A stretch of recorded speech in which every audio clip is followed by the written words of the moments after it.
Christmas Eve is supposed to be warm, quiet, familiar.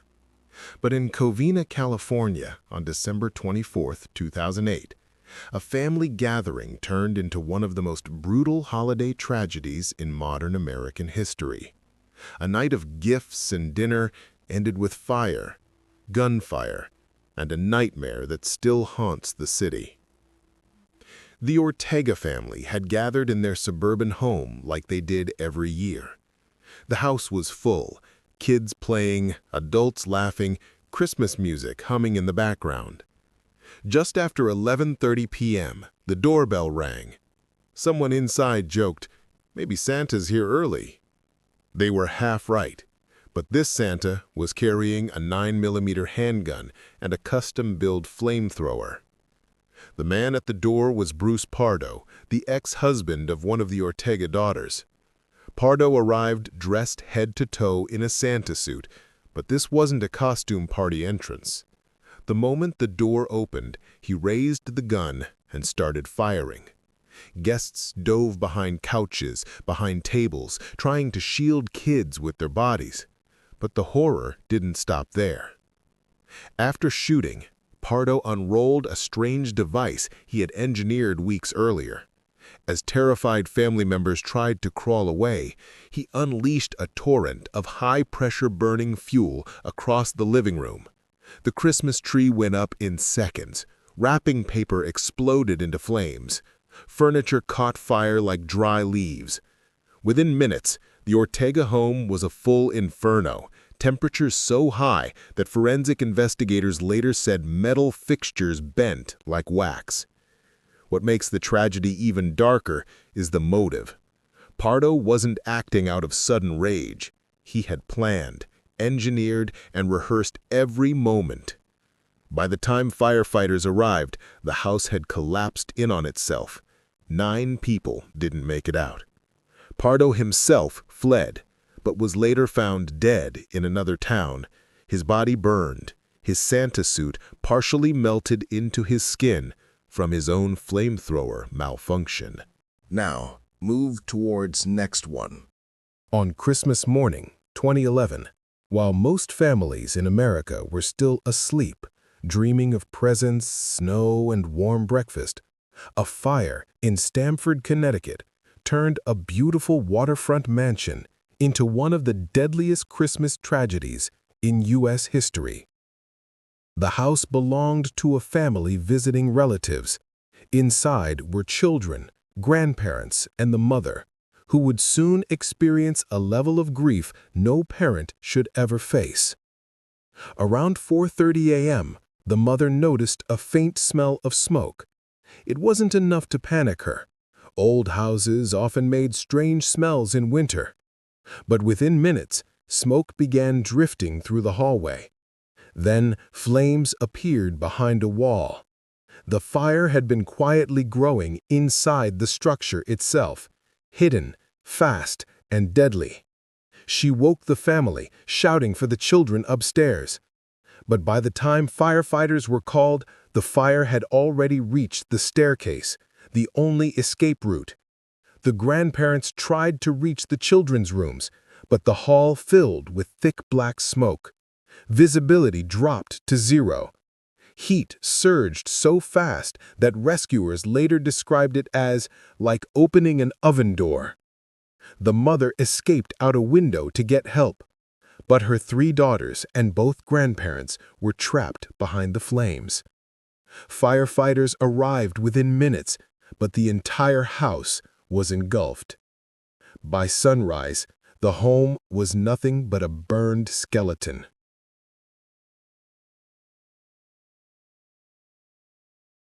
The investigation revealed something heartbreaking. The fire was caused by embers from the fireplace, something thousands of families use on Christmas morning. The ashes were thrown into a bin that appeared harmless, until they ignited the surrounding structure. Now, number 3. High in the Italian Alps, Christmas 1916 didn't arrive with songs, gifts, or decorated trees. It arrived with the sound of collapsing mountains. World War I had turned Europe into a frozen battlefield, and thousands of soldiers were stationed in the Alps along the Italian-Austrian front. Winter was brutal, temperatures dropping far below freezing, snow piling higher than rooftops. But the soldiers had no idea what nature was about to unleash. On December 23rd and 24th, a series of avalanches, some of the deadliest in European history, tore down the mountainsides. Entire military encampments vanished under millions of tons of snow. One of the worst struck near Mount Marmolada. Soldiers were eating a simple Christmas meal, some writing letters home, others carving small wooden gifts for families they hadn't seen in years. Then the mountain roared. A sheet of ice the size of a town broke loose. It accelerated downward, gathering snow, rock, and trees until it hit the camp with the force of a bomb. Barracks exploded apart. Watchtowers disappeared. Soldiers were buried in seconds, some still holding their letters, their pens, their tiny handmade gifts. Rescuers tried digging for survivors, but the snowpack was deep and compacted like concrete. The freezing temperatures made equipment brittle, and every minute another smaller avalanche hit the area, forcing rescuers back. In some places, the snow was over 10 meters deep, too thick for any hope of survival. Thousands of soldiers lost their lives across the Alps in those 2 days, but the tragedy didn't end there. Historians later discovered that artillery blasts from both sides may have triggered some of the avalanches, meaning the mountains collapsed not just from nature, but from the violence humans brought to the landscape. Fourth one. Christmas in Northern Ireland during the 1970s wasn't like Christmas anywhere else. For most of Europe, it was a season of lights, gifts, and celebration. But in Belfast, it was a season waiting to explode. And in December 1973, one Christmas night blew open into violence so sudden and brutal that it scarred the region for years. The Troubles were at their peak, a bitter conflict between paramilitary groups, police forces, and civilians caught in the middle. Bombings were common. Sirens were common. But on Christmas Eve, people tried, even if just for one night, to pretend life was normal. Shops closed early. Families went to church. Some walked the quiet streets, carrying presents wrapped in red paper. But around 10 p.m., the first alarm came through. A car had been abandoned near a busy bar and restaurant district, a place where families had gathered after Christmas Eve services. At first, police thought it was another hoax call. But then, without warning, the car detonated. The explosion ripped through the street, shattering windows hundreds of meters away. People who had been singing carols minutes earlier were now running through smoke, dust, and fire. Shops collapsed inward. Street lights flickered and died. But the worst part wasn't the blast itself. It was that people ran toward the wreckage trying to help, unaware that a second device had been left nearby. 15 minutes later, that second bomb exploded just as firefighters and civilians were pulling the wounded from the rubble. The street that once glowed with Christmas decorations now glowed with flames.